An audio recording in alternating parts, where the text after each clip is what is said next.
Rupert Murdoch, at the age of 92, is retiring from his roles at Fox Corp and News Corp after a remarkable career spanning 7 decades. His son Lachlan will assume sole leadership of News Corp while continuing in his role as Executive Chair and CEO of Fox. Joining me live now is the Communications Minister, Michelle Rowland. Michelle, thanks so much for your time. What do you think about this 7-decade career and this big move in the media landscape today? Well, obviously it is quite extraordinary, but at the same time, to know that this is a process that would have been thought about, I think, for some time. Congratulate Mr Murdoch for his many years in the sector. Of course, he is a major global player, not only in Australia, but throughout the world. And also congratulate Mr Lachlan Murdoch on his elevation and wish them both all the best for the future. I'm sure that will be well received. Michelle, I got you on because earlier this week we were talking about dating apps and the need for them to self-regulate. Now, you've given them a fair amount of time. What kind of things do you need to see from these dating apps?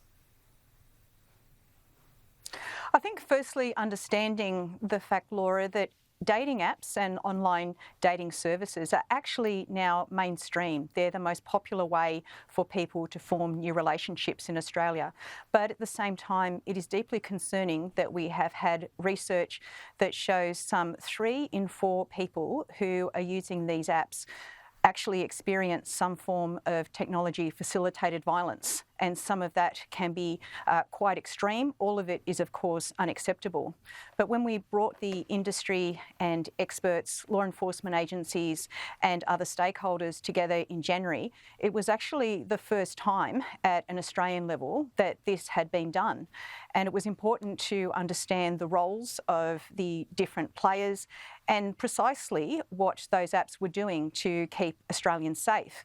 So in answer to your question, what we're looking at, it's a number of things. Firstly, what kind of complaints handling processes are in place and how those complaints are actually being implemented and responded to in practice.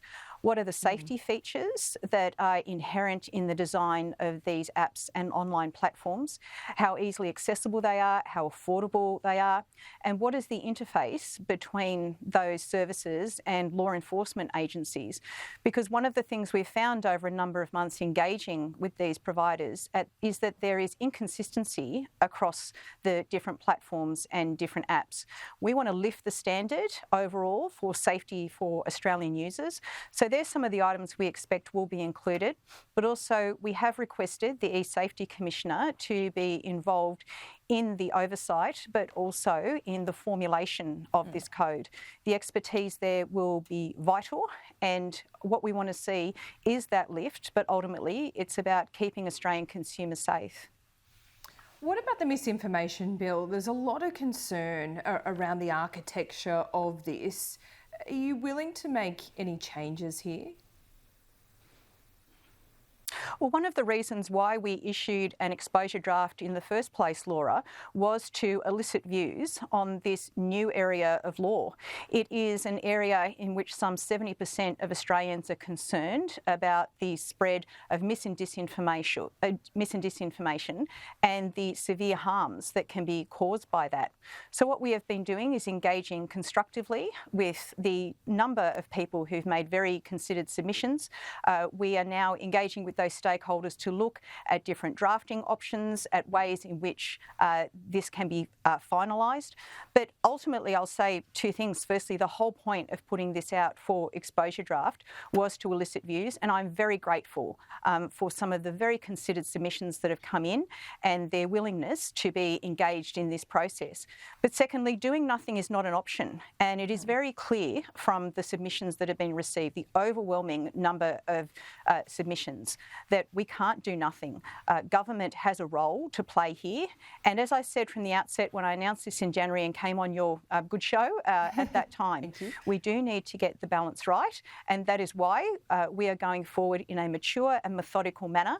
And again, I thank the submitters for their comments, and I thank them for their willingness to continue engaging to get these protections for Australian consumers. It's really difficult to strike that balance, isn't it? Because we have learnt, with the RMIT experience, I think that with fact checkers, there is sometimes an inherent bias there that is not immediately obvious, but certainly Meta recognise that. Would you agree? Regulators around the world are grappling with these very problems. But I will point out that it's one that is, whilst we are dealing with it now, it's one that is not new. In fact, as far back as 2019, when the ACCC conducted and released its digital platforms inquiry, Rod Sims pointed and has since reiterated the very important need to do something about these platforms, these global multinational platforms of extreme wealth, of market power, which have more clout than most economies in the world. There cannot be a situation where governments do nothing. But grappling with this now in an open and mature manner, as I announced in January and as I announced when we released the exposure draft in June, and by the way, as the Morrison government at the time announced itself prior to the last election that it would be taking legislative action in this area. So this is not new. But what we need to do is ensure that we have the right balances in place, that we address the concerns that people have. And ultimately, as I said, this is a matter of keeping Australians safe. You're right. These social media companies do have massive clout, and they have so much power over smaller businesses that need their services as well. I wonder if there's a lesson we can learn from what we're seeing in the UK at the moment. We see these allegations against levelled at Russell Brand. Now, he hasn't been deplatformed, but he's been demonetised by YouTube. At what point does the judicial system interact with, unilateral decisions being made by some of these companies? How are you viewing that, Michelle? It's a really pertinent question, and there is actually no one single answer to that.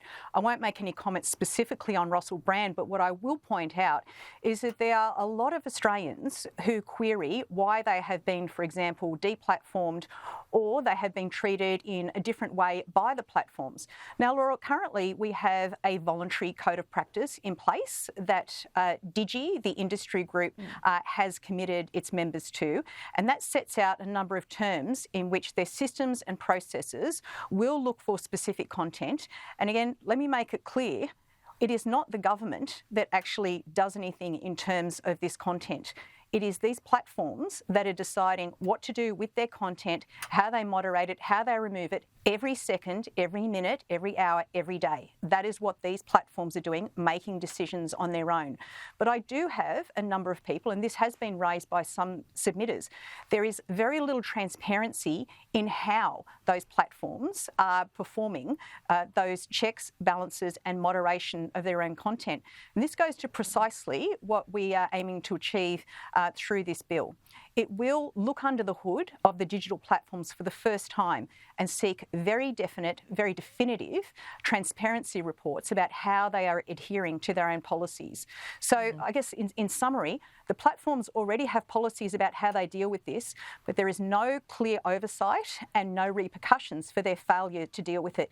And that's something that regulators around the world are grappling with at the moment, and that's what we are seeking to address. Yeah, it's a really difficult one. Just so we go kind of all the way around the world in this interview, I just want to end by asking you about the COVID inquiry, because you are an MP that represents a part of Western Sydney that was under a lockdown and strict curfew during COVID. Wouldn't you like to see some of these premiers? Dominic Perrottet has already offered to submit himself to the inquiry because he wants to learn, he thinks we all should learn what premiers did right and what they did wrong. Wouldn't you like to see that too? Laura, I think you're right in that ultimately the whole purpose of this inquiry, and it was the reason why the Albanese government made this commitment, was so that we learn those lessons. And I note that there are very eminent people on this panel. It will be conducted independently. They will be examining the Commonwealth responses, but at the same time, they will also be examining the architecture of the National Cabinet. So I think that it will be for that independent panel to determine how best to achieve the scope of this inquiry. And I think this will be important, not only for discovering new information, but also bringing together the some 20 or so inquiries that have already occurred at state and territory level. So by doing this, I think we will have a definitive piece which demonstrates what worked well in specific areas and other areas that require improvement. And it does range, exactly as you say, everything from vaccine supply, preparedness, readiness in a medical, but also in a psychological sense when it comes to some of the repercussions as well. So I'm sure this inquiry will be wide-ranging and thorough. These are eminent people who are on this panel that will examine this wide range of issues that I think Australians are entitled to have interrogated.